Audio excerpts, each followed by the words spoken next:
যখন একজন শহীদের শরীর থেকে রূহ বের হয়ে যায়, তখন তার সেই রূহটাকে জান্নাতি সবুজ পাখিতে রূপান্তরিত করা হয়। আর সেই সবুজ পাখিটি গোটা জান্নাত উড়ে উড়ে বেড়াতে থাকে। এরপরে একটা সময় আরো সে আজিমের নিচে একটা ঝাড়বাতি বা লণ্ঠনের মধ্যে সে যখন লুকিয়ে থাকে, আল্লাহ তখন তাকে ডেকে বলেন, ও আমার শহীদ বান্দা, তুমি আমার কাছে কি চাও? সে তখন বলবে, আল্লাহ তোমার কাছে কি চাইতে পারি? যতটা চাইছি তার চাইতে বেশি নেয়ামত তুমি আমাদেরকে জান্নাতে দিয়েছো। সুবহানাল্লাহ। আল্লাহ কি চাইতে পারি বলেন তো? যদি বুঝতাম জান্নাতের এই জায়গাটা, এই অংশটা দিয়েছেন, ওইটা দেন নাই, তাহলে বলতাম আল্লাহ ওই অংশটাও দেন।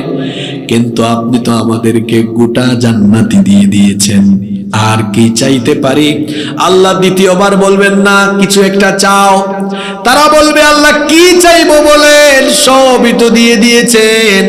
আল্লাহ তৃতীয়বার আবার বলবেন না কিছু না কিছু আমার কাছে চাও। শহীদেরা তখন বুঝতে পারবে, যেহেতু আল্লাহ কথাটা বারবার বারবার বলছেন, তার মানে কিছু না কিছু আল্লাহর কাছে চাইতেই হবে। তখন শহীদেরা বলবে, আল্লাহ আপনি যদি আমাদেরকে চাইতেই বলেন, তাহলে আমরা আপনার কাছে হায়াত চাইবো। কথা বুঝে থাকলে বলেন, কি চাইবো?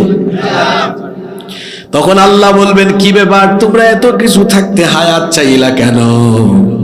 শহীদেরা বলবে, মাবুদ গো, দুনিয়াতে থাকা অবস্থায় যদি বিষয়টা বুঝতাম যে শহীদ হলে তোমাকে এত খুশি করা যায়, তাহলে শহীদ হতে দেরি করতাম না। সুযোগটা পাইলেই তোমার পথে জীবন দিয়ে শহীদ হয়ে যেতাম, দেরি করতাম না। এই জন্য বলেছি, জীবনটা দিয়ে আবার পাঠাও।